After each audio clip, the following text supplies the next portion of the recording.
Bueno, eh, como dijo Edu, mi nombre es Daniela Rafín y estudié en la UNSAM. Estoy estudiando en la UNSAM Ingeniería Ambiental, ya pronto a recibirme si todo sale bien.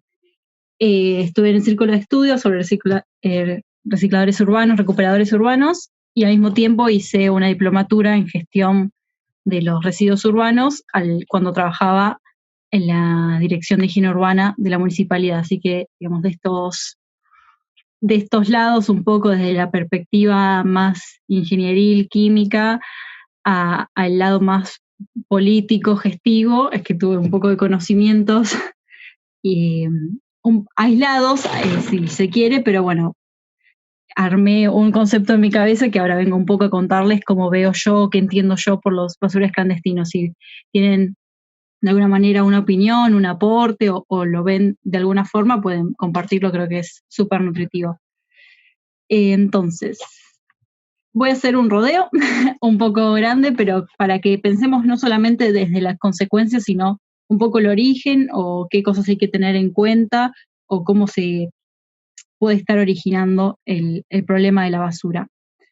Entonces, yo quería que nos pongamos en la posición de si fuéramos decisores de una ciudad, ya no de nosotros mismos o de nuestras familias, nuestras casas, sino si fuéramos un gestor de una parte de la sociedad.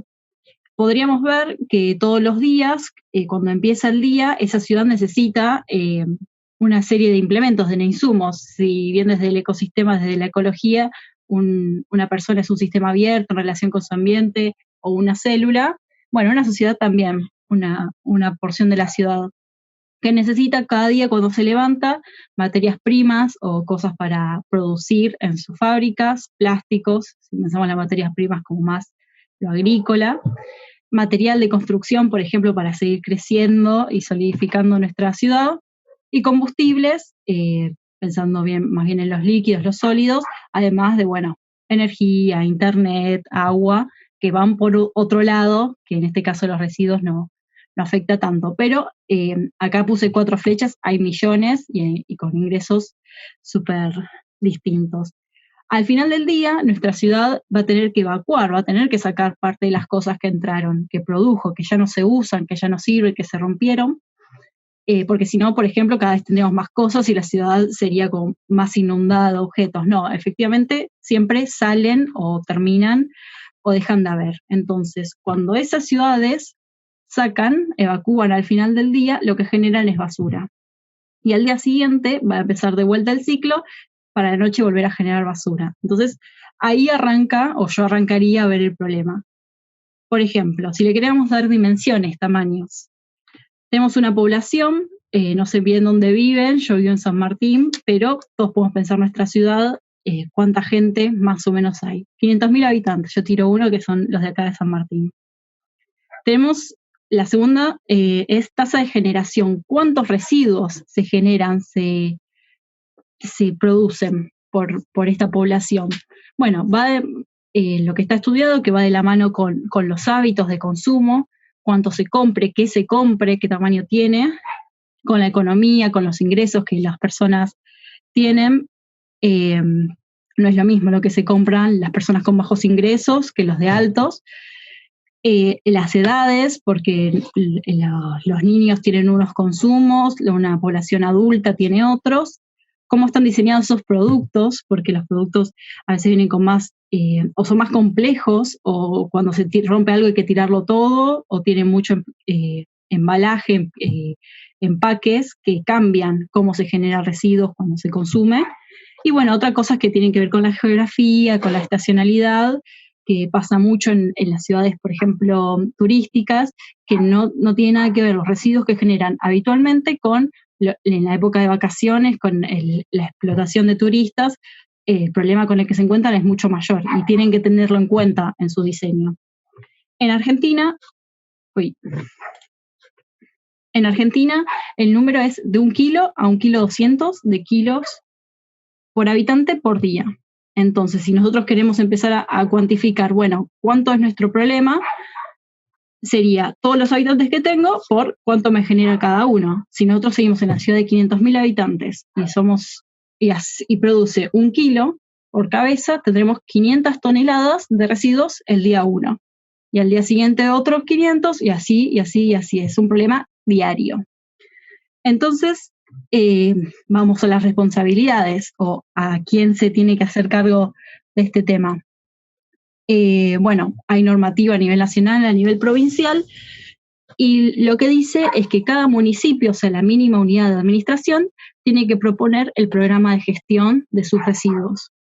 Bueno, el programa de gestión es una cosa bastante compleja, ¿no? Tiene que proponer cómo va a ir reduciendo los residuos, qué va a hacer en cada etapa, las R's, son cosas que no me voy a meter mucho, pero lo que deben decir en este programa es cuál va a ser el sitio de disposición final en su jurisdicción para estos residuos, a dónde va a terminar todo. Y bueno, acá les dejo un gráfico que habla de cómo se están dando las tendencias a nivel temporal, que pese a nuestros intentos y a todo el cambio de paradigma que se está dando actualmente, la gente, la población está aumentando y la tasa de generación, lo que se consume y lo que se produce también está aumentando. Entonces la proyección que hace el SEAMSE de las toneladas que recibe va con los años en más y más aumento. Pero bueno, más allá de eso, volvamos a nuestro caso aislado de nuestra ciudad que nuestras mentes ahora nos ocupamos. Bueno, hay unas etapas de los residuos que también son las que se indican el ciclo de vida de un residuo, ¿no? Arranca con la disposición inicial, que es cuando una persona, un sujeto, dice que ese objeto ya no es suyo, no es más su propiedad, entonces lo deja y determina que es un residuo. Ahora ya no se tiene que hacer cargo, sino que se tiene que hacer cargo toda la sociedad, el gestor, el que sea. Es cuando, digamos, dejamos la bolsita a la puerta afuera de nuestras casas. Luego el transporte, la movilización de este residuo. El tratamiento, que acá lo dejo con un signo de pregunta porque no existe un tratamiento actualmente, la basura se comprime, se achica, se rompe un poco, pero no deja de ser lo que era casi la disposición inicial. Y una disposición final, un lugar a donde ese residuo va a ser almacenado y guardado todo el resto de su vida. Entonces, yo quería empezar a pensar, ¿dónde empieza? ¿Dónde surge? ¿En cuál de estas etapas? Hay algunas más en el medio, pero casi no influyen. Está el basural clandestino, el basural a cielo abierto, el problema. Bueno, lo que yo creo es que en todas. El basural lo que hace es que es el sitio de disposición inicial, es donde se deja primeramente, no hay un transporte, ¿no? O sí hay un transporte, pero es un transporte no deseado, y también es el sitio de disposición final, digamos, es la falla o es la no aplicación de todo este sistema ordenado o de administración de los residuos. Es todo y ninguno de estos a la vez. Entonces, ¿cuál es el sitio ideal, digamos, a dónde debería ir la basura? Como para ir cerrando la vuelta que estamos haciendo al problema. ¿Dónde nos dice la normativa o dónde nos dice la ley que la basura debería ir a parar? Bueno, tenemos los rellenos sanitarios con todo su, que digamos, la logística, la técnica, los aparatos y las maquinarias de toda la ciudad debe organizarse para depositar en un lugar la mayor cantidad posible de basura que afecte lo mínimo posible. Entonces, bueno, tiene que tener una serie de características, el aislamiento inferior, la cubierta, se rellena de ciertas formas, se extraen ciertas cosas. Recopilé un poco los criterios, acá en provincia de Buenos Aires, pero en el resto de las provincias es igual o muy semejante, que debe tener este relleno, porque es algo muy complejo y muy nocivo, digamos, si no se maneja bien. Por ejemplo, tiene que estar en áreas rurales, tiene que estar aislado del suelo con una impermeabilidad que no deje pasar esos residuos, tiene que estar separado del acuífero, tiene que garantizar que no haya ninguna alteración a las aguas, que no intercepte con reservas o parques, que que respete, digamos, las autopistas, los caminos, los ferrocarriles, las obras públicas, los tendidos de redes de energía, de acueductos y de cloacas. Bueno, también una distancia con aeropuertos y con los pozos de extracción de agua, digamos, para seguridad de las mismas, para que no se entrometa o no afecte todas estas cosas que son tan importantes para la ciudad. Entonces, bueno, ¿qué pasa? estos rellenos sanitarios, que es el lugar a donde todas las ciudades, o si nosotros fuéramos los gestores, los administradores de la municipalidad, tendríamos que ir a eso, pero hay unas trabas económicas, tecnológicas, logísticas, y digamos, de tener ciertas capacidades que están muy bien que estén, porque no es nada fácil y no digamos, están para asegurar el ambiente y asegurar a las personas. Pero lo que pasa cuando no se llega, cuando no se dan estas condiciones, cuando no se encuentra el lugar o no se puede mantener. Se llega, pero no se mantiene en el tiempo. Lo que pasa son los basurales a cielo abierto. Básicamente es no aplicar ninguna de estas soluciones, no aplicar ninguna de las etapas, sino desprenderse, o sea, cada persona se desprende de su residuo, y cuando uno se desprende y lo deja en un lugar, generalmente todos lo reciben y se acomodan a desprenderse y dejarlo en ese lugar. Entonces es una acumulación sin ningún control y sin ningún futuro. Esos residuos no van a ir a otro lugar, no hay una etapa posterior, no están esperando a nada. Simplemente ahí, tanto las personas que los generaron como las personas que administran esos residuos decidieron que estén. Entonces, quería que pensemos a qué esferas o a qué dimensiones, qué cosas influye este basural a cielo abierto. Y la primera que quizás se nos ocurre, es la ambiental. Cómo afecta, qué consecuencias ambientales tiene. Por eso supongo que Edu me habrá llamado. Pero también tiene muchas consecuencias sociales. Yo casi diría que son las mismas o van de la mano. Tiene implicancias económicas, influencias económicas en las sociedades, sanitarias, de la salud, que van muy de la mano, habitacionales o de vivienda o de territorio o de planificación del territorio, y con la suma de todas estas consecuencias, influencias políticas. Es una decisión política. Bien, entonces vamos a desgranarlas un poco, a abordarlas. El ambiente, o a nivel químico, biológico, que es un poco lo que es más fácil para mí, las otras que se vienen después quizás necesite más ayuda, es básicamente qué interacción tienen. Bueno, ¿qué llega? Empecemos por el principio. ¿Qué llega a un basural? ¿Qué se aporta? ¿Qué se deja? Básicamente todo, o sea, lo que se quiera, no está ordenado ni planificado. Todo lo que no se quiere usar más puede ir o va a ir a un basural. Yo ahí puse algunos ítems, pero pueden ser muchos más, lo que se les ocurra, todo lo que tengan en su casa, y también, muy importante, todo lo que sea de las industrias, las cosas peligrosas, patológicas, las que más cuidado tienen que tenerse o más daño hacen, por todas, digamos, esas trabas o todas esas características que tienen que cumplir de buena disposición, de disponerse bien, de que sean seguras. Bueno, hace que la alternativa clandestina de llevarlo a un basural sea mucho más fuerte, sea mucho mayor la frecuencia de que esas cosas lleguen a basurales, por escapar un poco a la regulación. Pero esas cosas ya no van a ser elementos separados que componen nuestro basural, sino que van a entrar en interacción. Ahora están todos juntos, ahora son una sola masa. Y por esa reacción, ese acumulamiento, ese paso del tiempo y apretamiento, lo que sea que pase, empiezan a generarse nuevas cosas.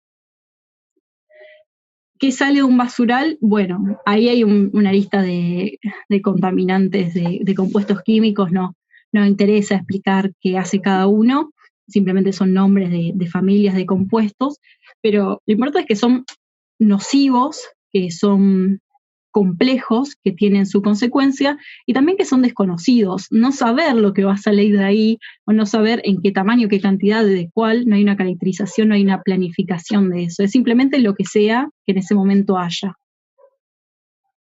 Eso que se genera ahí tiene potencial de dispersarse, porque nada lo controla, nada lo encierra ahí. ¿Y a dónde se va a dispersar? Y básicamente a todos los lados que pueda llegar. La atmósfera, digamos, para arriba, evaporación. Los lixiviados, que se trata como, digamos, de los líquidos que se generan a los suelos y las aguas, y también todos los materiales pueden esparcirse para los costados, por así decirlo. Entonces, en definitiva, ¿qué consecuencias vemos en el ambiente? Lo dividí en las matrices. El agua es quizás más frecuente para nosotros verlo a nivel sólidos, a nivel la basura en el agua, que bueno, tiene sus consecuencias. Eso puede tapar cañerías, llegar a otros ambientes, impedir el crecimiento de animales, de vegetación, sin duda, pero créanme que es mucho más influyente y mucho más importante lo que esas botellas tienen adentro, los líquidos que la basura en su interacción tienen, los compuestos que había en la diapositiva anterior. Sobre todo porque el agua es un modo de movilización de llevarlo a lugares muy lejanos, a donde ya no se conoce el basural, donde ya no se siente el basural, llega la basura y llegan los compuestos a través del agua. Es el sitio de movilización. Luego, el aire, que podemos verlo desde que estos compuestos se evaporen y se pongan en contacto con el aire, podemos verlo desde los olores y podemos verlo desde el fuego. Los olores es algo que quizás desde el ambiente no se tenga tanta preocupación porque es algo muy puntual, muy de ese ambiente, o sea, no vas a ver a gran escala o muy lejos de ahí, pero aún así es absolutamente nocivo. Yo no creo que tenga que dejarse de lado. El olor, que ustedes, bueno, si han sentido o pasado por sitios así, es absolutamente insoportable, no deja vivir, es una señal de alarma de que algo está ingresando al cuerpo, una cosa está en cercanía y que inunda todo el ser, tanto para nosotros las personas como para los animales o lo que sea. Entonces no hay que dejarlo de lado, es una consecuencia ambiental muy importante. Y por el otro lado, los fuegos es la forma que tienen eso, o sea, si algo se prende fuego, inmediatamente esos sólidos se vuelven gases. Es la movilización más rápida, encima por una combustión, que es algo que no tiene vuelta atrás, muy, muy nociva para la atmósfera. Después están los suelos, que quizás no se vea tanto como la basura pasa al suelo, pero esos líquidos, esos lixiviados que genera la basura, afecta las capacidades. Y el suelo es muy preciado, digamos, por los minerales que puede tener, por la biota que puede tener, los equilibrios que se juegan en el suelo, las propiedades, la productividad. Una vez que si el día de mañana esa basura deja de estar ahí, el suelo queda completamente dañado y es muy difícil que vuelva a tener las características que tenía antes. Se estropea las cualidades tan valiosas que tiene el suelo. Y por último, también algo que parecería chiquito o muy puntual es el paisaje. Porque el paisaje es así como, bueno, ahí parece el lago, la montaña, quizás es un servicio, digamos, o es una cualidad de los ambientes que el humano aprovecha de distintas formas. Pero también lo podemos ver como una interrupción. Allí donde debería haber casas, o un sector agrícola, o una industria, o lo que sea que hace nuestra sociedad, hay basura, hay un parche, hay algo que no debería estar ahí y está contaminando todas las matrices que dije antes y también visualmente. Es un estorbo. Bueno, a nivel salud, podemos verlo desde dos lados. Por un lado, las alimañas, así se le dicen, digamos, a una especie genérico de bichos indeseables que entran a los basurales atraídos por el alimento que allí hay, pero también en ese soporte físico de materiales encuentran un hogar y encuentran una proliferación. Ahora, no solo tenemos mosquitos, moscas, ratas y cucarachas, sino tenemos animales que se alimentan de ellos y que van formando un nuevo ecosistema en la basura. Y por estas condiciones de poco sanitarias y de manutención de todos los animales, toda la basura, toda la suciedad, se fomentan y se propician estas enfermedades. Algunas incluso nos suenan, están actualmente en auge, porque, bueno, encuentran en los basurales un foco, un lugar donde se mantienen, un lugar donde no ayudan a que enfermedades sean lidiadas. El basural es, digamos, la lucha en contra la sanidad. Y por otro lado, quería mencionar los trabajadores de la basura, las personas que están en contacto, por el motivo que sea, encuentran también un perjuicio en ella, ya sea por el contacto material, los cortes, las heridas, los golpes, el contacto con los contaminantes, que se pueden hacer, se pueden ir al aire, o se pueden ir a... Bueno, me avisó, pero... Y te pueden estar en contacto con la piel, los ojos, eh, la respiración y, digamos, la comida. Y luego un estudio de alrededor del mundo sobre las enfermedades que eran, digamos, más frecuentes o que se vería a nivel epidemiológico una mayor recurrencia a los trabajadores en la basura, que son las que ahí mencionan: tuberculosis, bronquitis, asma, parásitos y malnutrición.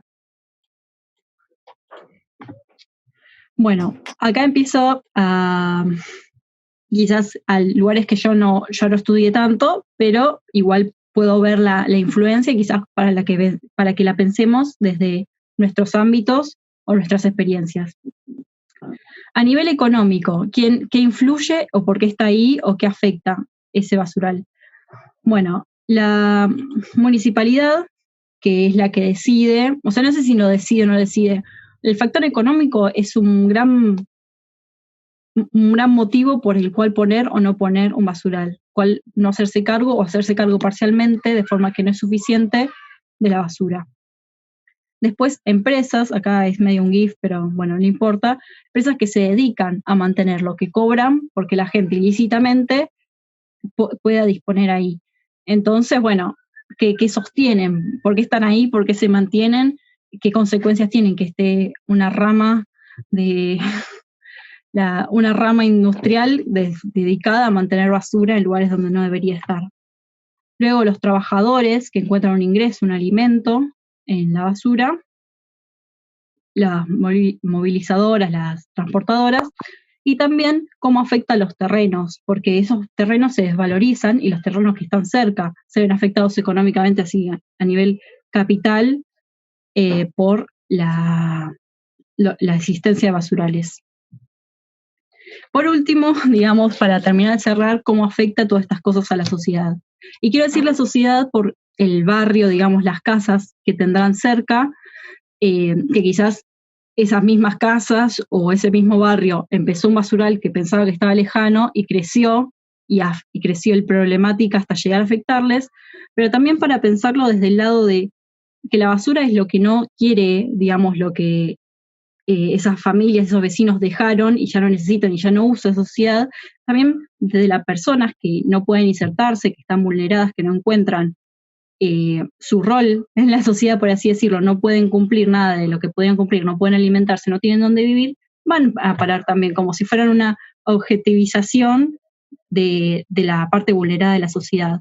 Entonces, las personas que viven ahí, la sociedad que vive cerca, ¿qué les pasa? Los problemas de salud, el ingreso, o sea, dependen de la basura o comen de la basura, la vivienda, el espacio que era público, que ahora es problema de todos, es problema de la municipalidad o es problema de la empresa, el espacio público que está ocupado, y los incendios que afectan, que se usan por muchos motivos, ahí puse algunos, o se prenden solos, no es que siempre son a propósito, y que pueden afectar a las viviendas, las casas y a la ciudad que está allí.